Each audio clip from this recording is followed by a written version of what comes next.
Tropic of Capricorn, Chapter 1. The Portal. Cole felt a strange thrill when he saw the mouth of the cave, blacker than night in its mysterious emerald cocoon of ferns and mossy boughs.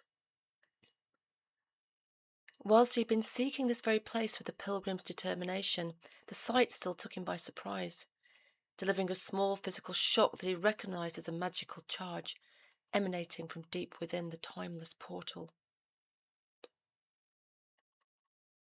The cave drew him towards it like a magnet, until well-honed instinct stopped him in his tracks at the nighttime threshold. It was ingrained into his psyche to never set foot across a magical threshold until he was in no doubt whatsoever that he could return from it. Not an inch of his toe crossed the line as his spirit touched the mysterious aura, testing its atoms for the mask of death. Death was not present, he surmised, but surely there would be a sight guardian. Both logic and experience told him there had to be some kind of protective white, fail-safe spell or powerful elemental at such a place of power, but nothing discernible presented itself to either his outer or inner sight. If there was a guardian present, it must have been very well disguised or truly fast asleep, he surmised. Cole peered into the dark mouth as he pushed his hazel staff into the soft earth, staking his claim to the site as he uttered a rite of protection. Calm but alert, he doubted neither the power of his charm nor the magic of the portal. It would have seemed like no more than an abandoned sanctuary or even an ordinary cave to less practiced eyes. The islands were home to countless sacred sites and places of power. You could have joined them like stars in the sky to form an intricate matrix that was draped over the land like a gossamer goddess's veil. He reflected on the peculiar speed with which he had arrived at his appointed place. He had given himself 3 full days to merely find a clue to its existence, but had somehow arrived at the destination itself before his first twilight on the road. Had he somehow lost a day without realizing? It wasn't unheard of for a man such as he, always with a foot in the world of fey magic, to lose track of time now and again. Whatever had happened to time, whether it had run straight that day or turned in some strange arc, he would proceed as planned. The moon was more than bright enough, being but a day from its maximum fullness. Cole pondered the words of his fellow apprentice. If you find it and decide to go, remember to ask the goddess for protection. A prayer should suffice. The mission, in fact, had been Lewis's idea, although it wasn't clear why he suggested it to Cole instead of going himself, or keeping his brother company on the road. Cole felt another thrill as he completed the rite and stepped over the threshold.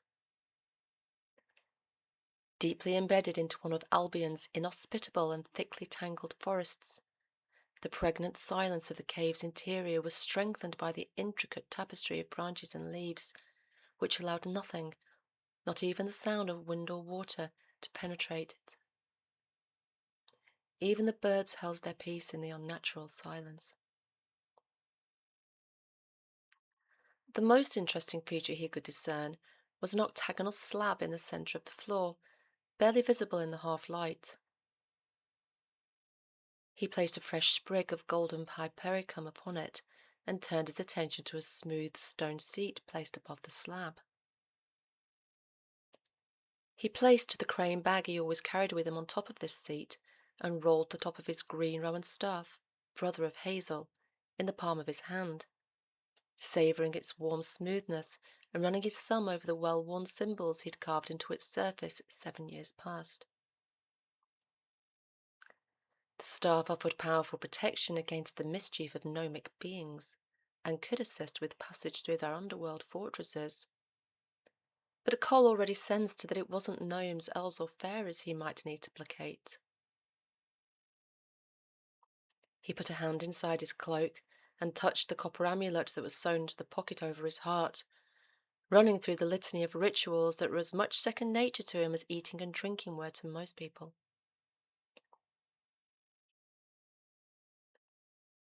To mentally prepare himself for the transcendental state, his mind searched back along the journey he had just made, taking care to recall each detail.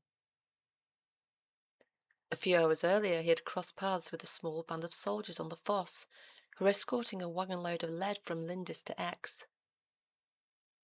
Cole was gifted with a subtlety which made him nigh on invisible when he chose to be, and he had barely raised a glance from members of the sullen band. From what little he overheard, they were anticipating the retreat of the Empire with a degree of pessimism Cole found intriguing. Rather than being true Romans, though they pretended as much, most soldiers in Albion were local recruits who were organised and administered from the nearest city. Whilst the group he passed had not been geographically far from Bath, they clearly felt a world away from its relative luxury and the favour of Sullus Minerva, who was hosted there. All had hopes of travelling to Rome, and appeared to be wishing the next 100 years away so their descendants might set eyes upon the legendary city. Much of Albion was content to call itself Romani by that time, and native priests took care to keep a low profile, confining themselves to hidden wells and groves of the goddess for much of the time, emerging mostly for the wren hunt and to congregate by the king trees and major sacred circles as she required. Such precautions were barely necessary, for both Romans and natives alike were generally more concerned with rumours of impending Saxon raids than they were with each other. The writing was already on the walls, thought Cole, wondering how savage the next foreign tribes to invade Albion would be. He and his brethren were aware they would be worse than the Romans, slavers though they had been and still were, and he had to push down a strong sense of foreboding. The coming struggle would be for far greater men in a future lifetime.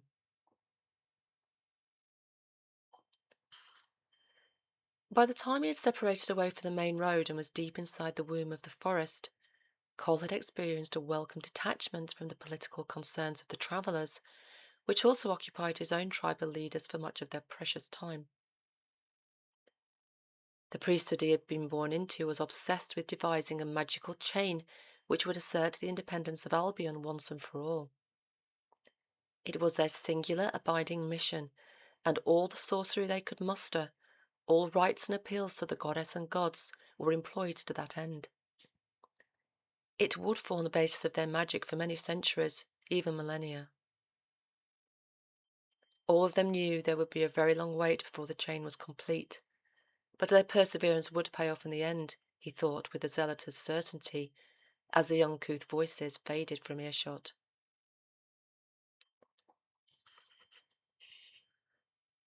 He crouched down to re-examine the stone stool, brushing away some of the leaves at its base and meditating a while upon the golden flowers he had placed there.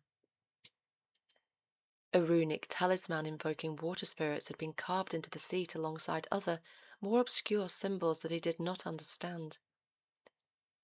He did not even perceive what was deeply etched into the stone slab below it on the floor.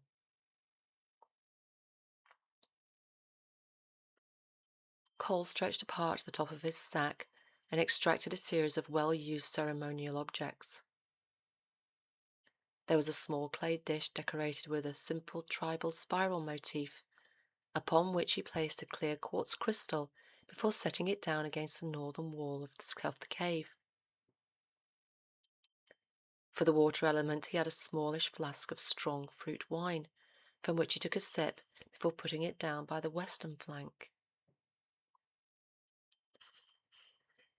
The element of air Cole chose to represent with the sharp iron gladius that would fasten to his waist, something he had acquired via a trade with the Romans, and which afforded him some protection on the unpredictable roads he often walked alone.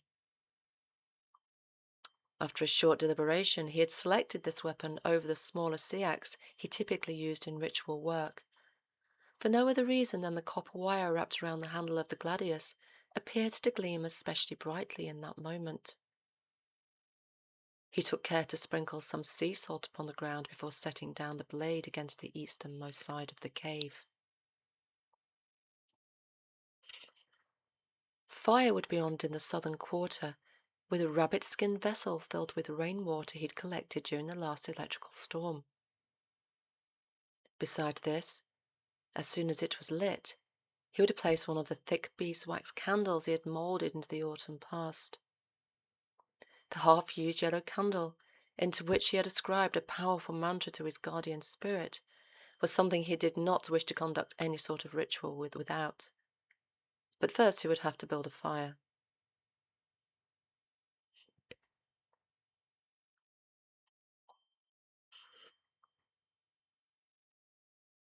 He began to construct a small hearth of stones between his hazel stick and the cave entrance, which he loaded with a handful of the dried herbs and tinder dry hay he had included in the sack for this very reason. To the dusty little pile he added a heap of kindling twigs and dry leaves gathered from the gatehouse and forest floor. As it was a ceremonial occasion, he would light his fire the ancient way, forgoing flint and iron for a pair of sturdy sticks, which he rubbed hard together until his forearms ached. Sparks flew into the tinder and it sputtered alight. Blowing on it gently until the flame took hold, he pushed the thick candle wick into the heart of the flame and was satisfied to see it fizzle and burst into a tongue of orange fire. Then came a sudden thrill, almost a shock, as the face of a girl suddenly manifested in the twin flames of hearth and candle, staring into his eyes with a fiercely lucid gaze. He leaned forward eagerly and tried to engage her, but the image disappeared as quickly as it had arrived. He searched the flames in vain for a reprise, as the girl remained elusive, and the memory of her face began to fade, try though he might to grasp it. He got to his feet and set down the candle in its appointed place. Noting that the slowly sinking sun marked the perfect hour of Junius for twilight magic, he returned to the crackling hearth, warming his hands and looking again for signs of the fire girl. He wondered if there might have been a guardian sprite there after all, though he had expected an Atlantean guide to come through water. He reached into his sack again for the beaten tin cup which had a bag of fragrant herbs tucked inside, then went to fill it with water from the small stream he had crossed on his approach to the cave. The fire girl would have some fiery water, and he would have some tea.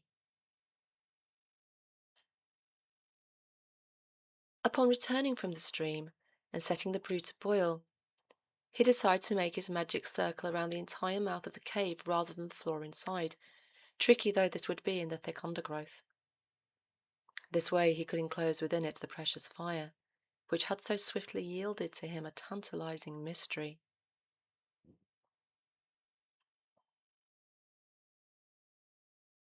Once this was accomplished, and having acquired a few sharp bramble scratches to show for his trouble, Cole went back into the cave with his brew, sipping it from the vantage point of the stone seat as he gathered his thoughts and mentally prepared for the challenge ahead.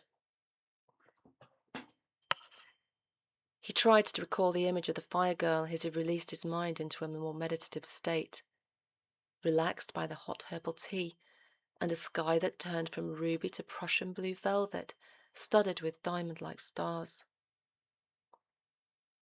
Cole gazed up at them, tracing the pattern of the Great Bear and Seven Sisters, searching for the fire girl's face within the sparkling infinity. He found himself contemplating the unusual octagonal slab that was now directly below him, musing on the possible meaning of the symbols. They were not runes or Roman letters, but something quite alien and incomprehensible to him. Everything seemed to be in triangles. What could they mean? He looked down at them as they commanded the attention of his physical eyes, just as the girl was being summoned, nay, invited, into his mind's eye. And in a flash she was there again. Long waves of hair, redder than flames or rays of the setting sun, and a blazing stare, at once defiant and fearful. A hint of mischief, and a deeper well of loneliness. Another fleeting moment. Neither a guardian nor a guide. So who could she be? The urge to find out was suddenly greater than the mandate he had been given and which he was bound to. So great, in fact, that Cole felt a sudden pang of irritation at the burden of his quest. Trust Lewis to come up with something so demanding, just when he had seen a real fire girl. The fire was smouldering low by that point, and the light outside had dimmed to near darkness. The atmosphere within the cave, by contrast, was highly charged, even as the enigmatic girl retreated behind her veil of smoke. A will-o'-the-wisp, impossible to grasp.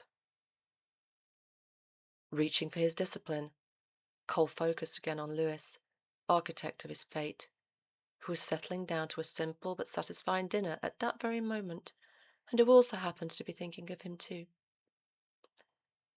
It is time, brother. Godspeed and fare thee well. I have invoked the angels for you. Almost placated and once more resolved, Cole sat back on the stool with his cloak tucked under his backside and stilled his breath. The candle flickered before him with its arcane promises. He reached out with his mind, with the ease of a long-time student of occult mysteries, almost apologetic, even guilty, at the unusual and presumptuous request he felt strangely detached from. It was the girl who had captured his attention, not dreams of Atlantis. He would very much have liked to stay with her in the cave beside the fire, but he'd been given a mission to fulfill, and fulfill it he would. If only Rigantona would allow it. Beloved Rigantona, a test has been set for me by my brother in spirit, who believes I should try to access the lost kingdom of Atlantis, deep beneath the ocean waves. If you are in agreement with this idea, then afford me your protection, and help me open the doors to this realm. Grant me safe passage, my lady, I beseech thee.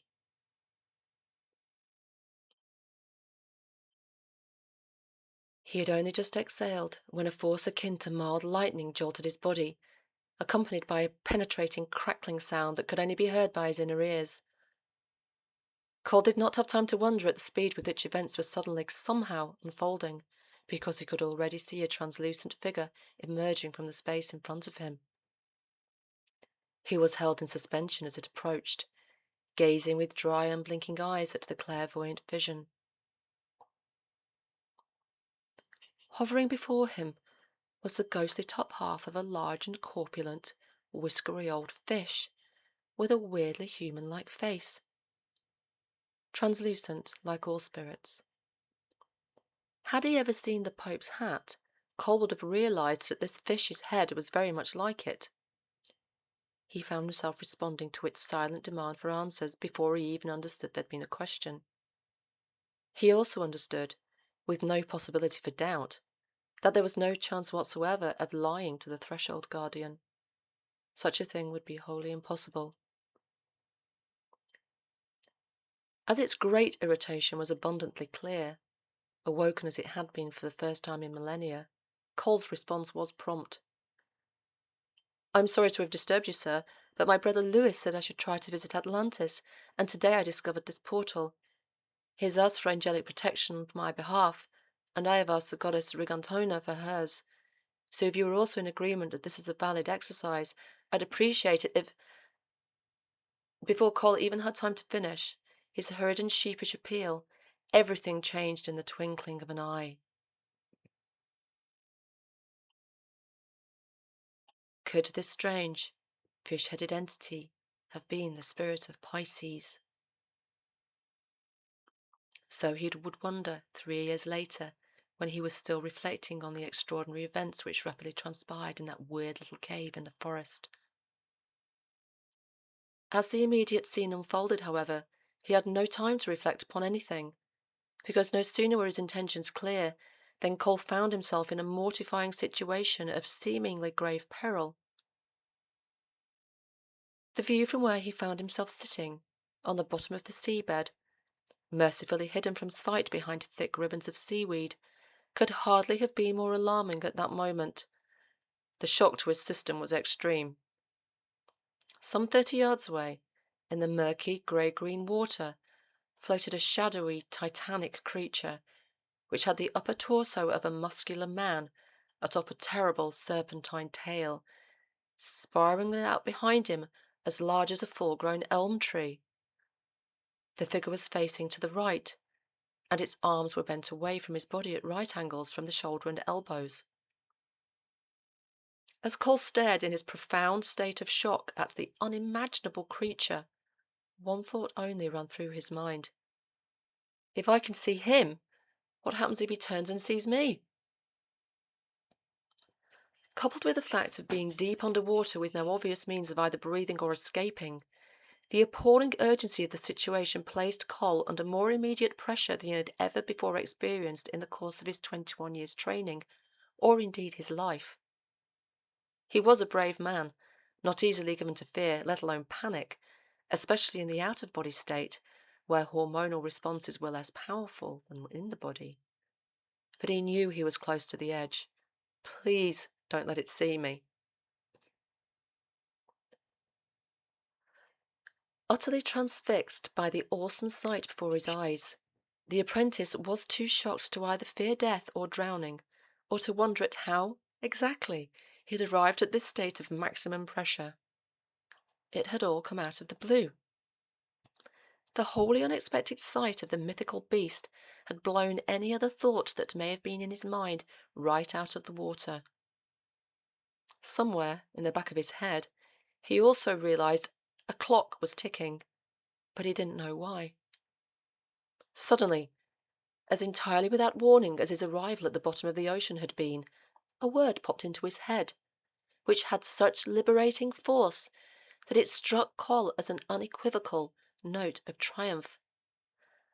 "Agokaros!" Horned goats. Exactly why this particular word might have brought with it such elation was a mystery, but it had the effect of propelling Cole to the surface, back into his body in the cave, for a joyful split second. Exultant at his apparent victory, the nature of which he had not begun to comprehend, the neophyte drew a big breath before plunging back to the unknown, with all the blithe speed of a divine fool striding off a steep cliff into a bottomless abyss.